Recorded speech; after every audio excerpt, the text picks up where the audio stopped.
The battered spacecraft plummeted through Vexoria's atmosphere, trailing fire and smoke. Inside, Commander Hannah Park gripped her control panel as alarms blared around her. "Brace for impact," she shouted to her crew. Science Officer Tai Kim and Engineer Jun Lee secured themselves as the ship slammed into the violet soil of the alien planet. The crash threw them against their restraints before everything went silent except for the hiss of broken systems. Hannah unbuckled herself and checked her teammates. Everyone alive. "Barely," Ta groaned, touching a cut on his forehead. "Where are we?" Jun was already examining the ship's damaged systems. Middle of nowhere. Main engines destroyed. Communication array shattered. He looked at his commander with worry in his eyes. "We're stuck here." The three astronauts stepped outside to survey their surroundings. Twin moons hung in a lavender sky above strange forests with spiral-shaped trees. The air smelled sweet and was breathable according to their instruments. "At least we won't suffocate," Hannah said, trying to sound positive. "Tai, what do we know about this planet?" Tai consulted his tablet. "Nothing. It's not in our database. That wormhole threw us completely off any charted region." A strange sound made them turn. Jun pointed to movement among the trees. "We're not alone." From the forest emerged 7 tall figures. They had humanoid shapes, but with pale blue skin that seemed to glow slightly in the shadows. All appeared female, with elegant features and eyes that reflected the moonlight like cats. They wore fitted garments made of materials that changed color with their movements. The astronauts froze as the aliens approached, pointing crystal-tipped spears at them. The tallest alien stepped forward. "You trespass on Vexorian land," she said, her voice melodic yet firm. Their words were somehow translated, though none of the humans wore their translation devices. Hannah stepped forward slowly, hands raised. "We mean no harm. I am Commander Hannah Park from planet Earth. Our ship was pulled through a space anomaly. We crashed here by accident." The alien leader studied her face. "I am Era, High Counselor of the Eastern Territory. Your arrival is unexpected." Ta stepped forward cautiously. "How are we understanding each other?" Another alien touched a crystal at her throat. "Our translation crystals analyze brain patterns. Primitive, but effective for basic communication." Jun gestured to their damaged ship. "We only want to repair our vessel and return home." Era and her companions exchanged glances. No outsider has visited Vexoria in living memory. "The Council must decide your fate." The humans were escorted through the forest until they reached a clearing where several hovering platforms waited. The Vexorians gestured for them to step onto these platforms, which rose into the air once boarded.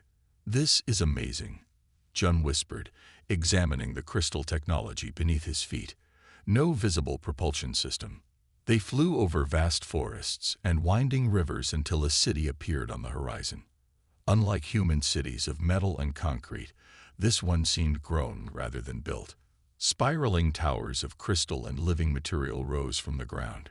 Gardens and waterways flowed between buildings. Everything glowed with soft bioluminescence as darkness fell. The platforms descended into a central plaza where more Vexorians gathered to see the strange visitors. The humans noticed something odd. Every Vexorian appeared female. They were led into a grand hall where 12 Vexorians sat in a semicircle. Era took her place among them. "These outsiders claim to be peaceful explorers from a planet called Earth," she announced. Their vessel crashed in the whispering forest. An older Vexorian with stern features stood up. "They should be imprisoned until we confirm they aren't Mordax spies." "We're not spies," Hannah protested. "We don't even know who the Mordax are." "Convenient claim," the stern Vexorian replied. "I am Counselor Dury. I have witnessed outsider deception before." A younger council member spoke. "Let them prove their intentions. Show us your technology and knowledge." Tai stepped forward, activating his tablet. Images of Earth, its people, and their achievements appeared in holographic form. "We come from a planet that values peace and exploration. The council whispered among themselves. Finally, Era spoke. You will remain under observation while we investigate your claims. Each of you will be assigned a guide to learn our ways. And if we can prove we're friendly? Jun asked. Era's expression softened slightly. Then perhaps we can help you return home. As they left the council chamber, 3 Vexorians approached them. I am Neri, said one with bright eyes. I will guide Engineer Jun. I am Sora, said another with markings on her arms. I will work with Scientist Ta. The third bowed formally to Hana. I am Mina. I will escort Commander Hana. The humans exchanged glances, both worried and hopeful. They were alive and had found intelligent life, but they were also trapped on a strange world, surrounded by beautiful but mysterious aliens whose true intentions remained unknown. Jun followed Nari through the curved doorway of the Vexorian Engineering Hall. The massive chamber was filled with crystals of different sizes, some as small as his thumb, others taller than him. Each crystal glowed with inner light, pulsing in patterns that seemed almost alive. This is our central power hub, Nari explained, touching a crystal column. It brightened at her touch. Each crystal stores energy from our twin suns. Jun reached out cautiously. May I? Nari nodded. When his fingers touched the crystal, it dimmed slightly. Interesting. The crystals respond more strongly to Vexorian biology. Our bodies have adapted to the radiation from the crystals over thousands of generations, Neri said. She led him to a workbench where parts of their damaged ship had been brought. Your metal technology is different from ours. More solid. Jun picked up a twisted piece of the ship's hull. On Earth, we rely mostly on metals and synthetic materials. Your crystal technology is far more advanced. Neri smiled. Perhaps in some ways. But your ship traveled between stars. Our people haven't left Vexoria in generations. As they worked together over the following days, Jun taught Nari about Earth's engineering principles, while she showed him how to harness crystal energy. They developed a mutual respect that slowly turned to friendship. Meanwhile, Ta spent his days in Sora's laboratory, studying Vexorian biology. He was fascinated by their genetic structure. Your DNA has an extra strand, he observed, looking through a microscope-like device. I've never seen anything like it. Sora nodded. The radiation from our planet's core caused mutations long ago. It's why our population is primarily female now. How do you reproduce with so few males? Tai asked. The few males live in separate communities, Sora explained. They are highly valued for genetic diversity, but not part of daily society. She looked troubled. Each generation, fewer males are born. It threatens our future. Tai thought about Earth's history. My planet faced similar challenges with radiation after wars centuries ago. We developed treatments that might help your people. Sora's eyes widened. You would share such knowledge. Of course, Ta said. That's what exploration is about, learning from each other. Across the city, Commander Hana was learning about Vexorian politics and history from Mina. They stood on a high balcony overlooking the city as the twin suns set. Our society has been peaceful for 5 centuries, Mina explained, since the Great Division when the matriarchs took control. And before that? Hana asked. Mina's expression darkened. War. Destruction. The males led us into conflict with the Mordax, a species from a neighboring system. Many died. So the female-led society was a reaction to war. Yes, the matriarchs promised peace and prosperity. They delivered both, until recently. Mina lowered her voice. The Mordax have returned to our borders. Some council members, like Duri, believe we need powerful weapons to defend ourselves. Is that why Duri wants us imprisoned? She thinks we have weapons technology. Mina nodded. Not all Vexorians share her view. Many of us believe in peaceful solutions. That evening, the 3 humans met in their shared quarters to compare what they had learned. The Vexorians are dying out, Tai explained. Their gender imbalance is getting worse each generation. Jun nodded. Nari hinted at the same thing. She says they need new energy sources too. Their crystal supplies are diminishing, and they face an external threat. Hana added. This Mordak species sounds dangerous. No wonder Duri sees us as either a threat or a resource, Ta said. They're desperate. A soft chime interrupted them as Era entered their quarters. I hope your studies of our world have been informative, she said. Hana stood to greet her. Very. Your people have built an amazing civilization. Yet you've discovered our problems too, Era said with surprising openness. The council is divided on how to proceed with you. Duri leads those who wish to extract your technology, by force if necessary. And you? Jun asked. I believe in cooperation, Era said. But I am only one voice. We want to help, Hana offered. Earth has faced similar challenges. We might have solutions to share. Era's expression softened. Tomorrow, you will address the full council. Speak honestly about what your people can offer ours. She paused at the doorway. But be careful. Duri has many supporters, and they will be watching for any sign of deception. After she left, the three astronauts looked at each other with mixed feelings of hope and concern. Tomorrow could decide everything, Hana said quietly. Whether we find friends here or enemies. Tay couldn't sleep. Something about the data Sora had shown him didn't make sense. He slipped out of bed and retrieved his tablet, reviewing his notes from the laboratory.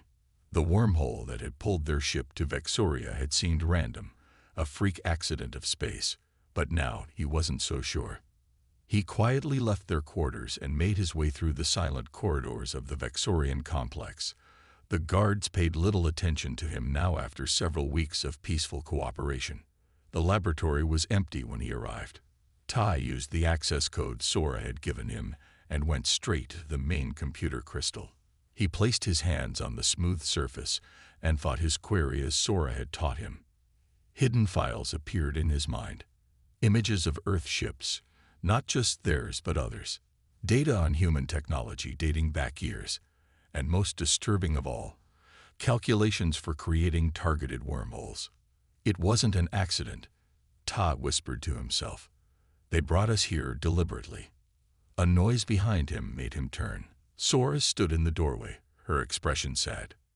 You weren't supposed to discover this, she said quietly. How many other humans have you captured? Ta demanded. None survived the journey before you. Sora stepped closer. You don't understand how desperate our situation is. Ta backed away. You've been lying to us from the beginning. Not about everything. Sora insisted. The gender imbalance, the Mordak's threat, these are real. We needed your technology. Across the city, Jun couldn't sleep either. He had been thinking about the damage to their ship. Something didn't add up. He slipped out to visit the engineering bay where the ship parts were stored. Nari was already there, examining engine components. Couldn't sleep? Jun asked. Nari jumped slightly. Jun, I didn't expect anyone at this hour. Jun moved closer to the damaged parts. I've been thinking about our crash. The navigation system failed too perfectly, as if it was designed to fail. What are you suggesting? Nari asked nervously. Jun picked up a circuit board. This wasn't damaged in the crash. These components were removed after we landed. He looked at Nari directly. Someone sabotaged our ship to keep us stranded here. Nari looked away. You should return to your quarters. Did you know? Jun pressed. After a long pause, Nari nodded. Not all of us agreed with the plan. I've been trying to help you without being discovered. Meanwhile, Hana woke to find both her crewmates missing. Concerned, she left to find them, only to encounter Era in the corridor. Commander Park, Era said. You're awake early. Where are my people? Hana demanded. Era sighed. They've discovered the truth, as I feared they might. Come with me. Era led Hana to a private chamber where Counselor Duri waited with several guards. Your crew has accessed restricted information, Duri said coldly. The council will now decide your fate. What have you done to them? Hannah asked, keeping her voice steady despite her fear. They are unharmed, Era assured her, but this complicates matters. Dury stepped forward. We need your weapons technology to defeat the Mordax. Your ship's memory banks contain military data we could use. We're explorers, not soldiers, Hannah protested. Your history shows otherwise. Dury countered. Earth has fought many wars. You have weapons that could save our people. Era raised her hand. Enough, Dury. This was not our agreement. She turned to Hannah. Yes, we created the wormhole that brought you here. Yes, we disabled your ship, but only because we face extinction. The Mordax have superior numbers and technology, Dury added. They will invade within one cycle of our moons. Millions will die unless we can defend ourselves. Hannah struggled to process this betrayal. If you needed help, you should have asked. Kidnapping us and lying breaks any trust we might have had. Before anyone could respond, the door burst open. Tai and Jun entered, escorted by Sora and Nari. Commander, Ta said urgently. They've been bringing humans here for years. We weren't the first. But you're the first to survive the journey, Nari added. The council saw it as a sign. Dury's patience ended. This discussion is over. By my authority as security counselor, I place all 3 humans under arrest. They will provide the information we need willingly or not. Era looked troubled but didn't contradict Dury. Guards moved forward to surround the humans. Take them to the holding cells, Dury ordered. Tomorrow, the extraction begins. As they were led away, Nari whispered to Jun, I'll help you escape tonight. Not all Vexorians support this plan. Why would you risk yourself for us? Jun asked quietly. Because forcing help from you is wrong, Nari replied. And because there's something Dury isn't telling anyone about the real reason there are so few males left on Vexoria. Hannah caught Jun's eye, giving a subtle nod. They would be ready when the time came. This betrayal had changed everything, but one fact remained clear. They needed to find a way off this planet before they became weapons in a war they knew nothing about. The midnight escape happened faster than any of them expected. Nari and Sora appeared at their cell with Mina close behind them. The guards changed shifts now, Mina whispered, deactivating the energy field. We have 3 minutes. Hannah looked at the 3 Vexorians suspiciously. Why should we trust you after all the lies? Because we disagree with forcing technology from you, Sora said. What Dury plans is wrong. Nari handed Jun a small crystal. This will mask your life signatures from the city sensors. But we must hurry. They moved silently through the darkened corridors, avoiding the few guards still on duty. At the edge of the city, a small transport platform waited. This will take us beyond the crystal forests, Mina explained as they boarded, to where Dury's forces won't follow. The platform rose silently and sped away from the glowing city.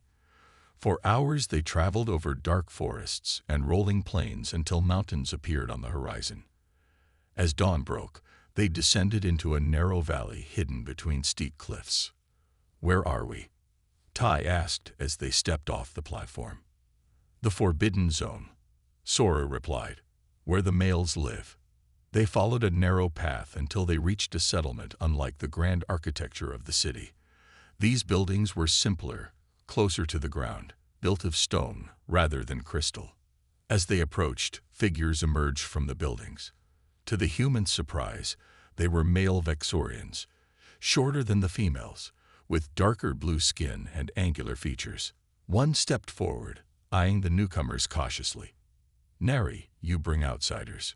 We had no choice, Bin, Nari replied. Dury plans to extract their weapons technology by force. Bin's expression hardened, so the council finally shows its true nature. We didn't know they were bringing humans here on purpose, Mina added, or that others had died before. Bin gestured for them to follow. Come, it's not safe in the open. Inside a large common building, more male Vexorians gathered. Bin explained to the humans, Once, males and females lived together. Then the radiation sickness came after the First Mordax War. Males were affected worst. Added an older Vexorian named Jin. Many died. The council claimed separation was for our protection. But that was a lie, Bin continued. They feared our voices in their decisions. They feared we would lead them back to war. So they exiled you? Hannah asked. Not officially, Jin explained. We voluntarily removed ourselves for medical reasons. We're allowed to visit the city only for breeding ceremonies. Ta looked troubled. Your DNA shows radiation damage, but something doesn't fit. Natural radiation wouldn't affect only males. Exactly, Sora said. The genetic damage was targeted. I've been studying it for years. Targeted? Jun asked. You mean deliberate? Bin nodded grimly. After the war, the early matriarchs released engineered radiation that affected male chromosomes. They rewrote our history to blame it on the war. The humans exchanged shocked glances. And now Duri wants weapons from you to finish what they started, Neri said. Not just against the Mordax, but against all males who might oppose her. That's why we brought you here, Minna added. You're scientists. You might help us find a cure for the genetic damage. Ta considered this. I'd need proper equipment, but from what I've already seen of your genetics, Earth medicine might help. We have some lab equipment here, Bin said, hidden from the council. And I can help Jun repair your ship, Neri offered, with materials from our settlement. Hannah looked skeptical. Even if we help you, how do we escape the planet? Duri controls the spaceport. Bin smiled for the first time. Not the only spaceport. He led them to a hidden chamber under the main building. Inside sat an old but maintained spacecraft, from before the separation. We've kept it ready, hoping someday to leave this world. Jun examined the ship with excitement. This could work, with parts from our vessel and some of your crystal technology. For the next several days, the humans worked alongside their new allies. Tai and Sora analyzed genetic samples, developing a treatment to reverse the radiation damage. Jun and Neri combined technologies to repair both ships. Hannah and Minna planned their return to the city to recover essential parts from their crashed vessel. On the 7th day, alarm crystals throughout the settlement began pulsing red. Sensors detect approaching vehicles, Jin announced. Many of them. Bin checked a monitoring crystal. Duri comes with guards. They found us. We need more time, Ta said urgently. The genetic treatment is almost ready. Jun looked up from his work. And the ships need at least another day. Hannah made a quick decision. Then we'll have to face them. But on our terms. While the others continued working, Hannah helped Jun set up a defensive perimeter using a combination of Earth technology and Vexorian crystals. These won't harm anyone, Jun explained as they positioned the devices. But they'll create a barrier Duri can't easily cross. As the sun set, they saw the lights of approaching vehicles. Duri's forces had arrived, and time had run out. The morning sun cast long shadows as Duri's forces surrounded the male settlement. 20 guards with crystal weapons formed a line while hover platforms circled overhead. Duri's voice boomed through an amplifier. Surrender the humans and the traitors. You have 1 hour before we enter by force. Inside the main building, Hannah gathered everyone together. We're not finished with the repairs or the treatment. We need to buy time. Bin nodded.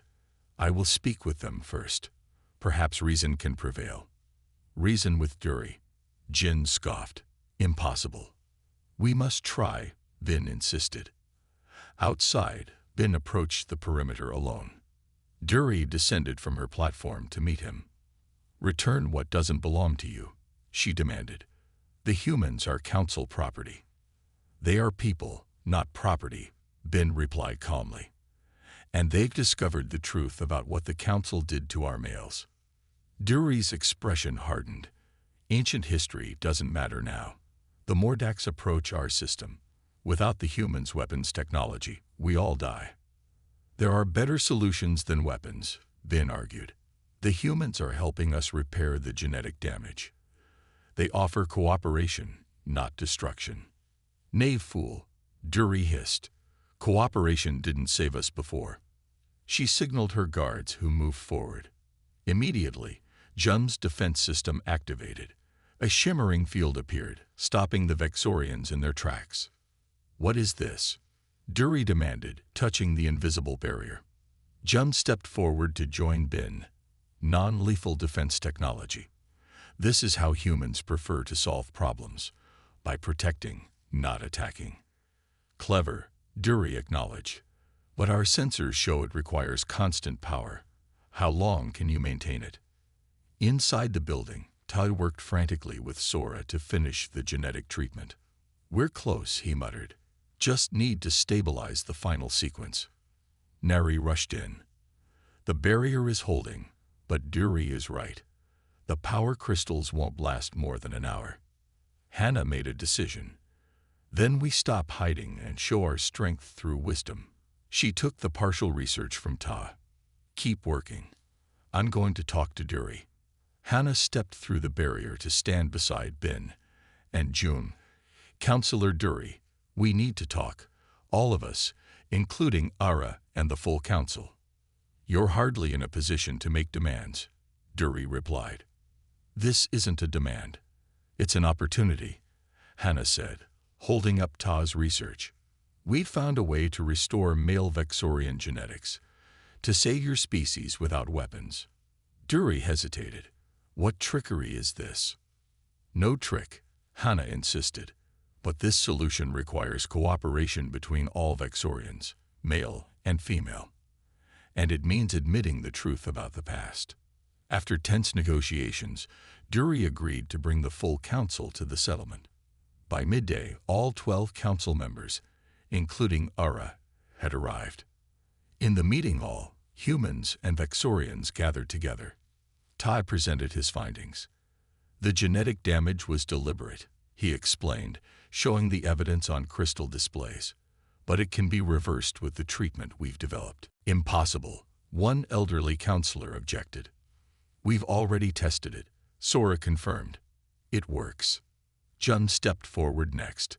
"We've also created a new power source combining our technologies."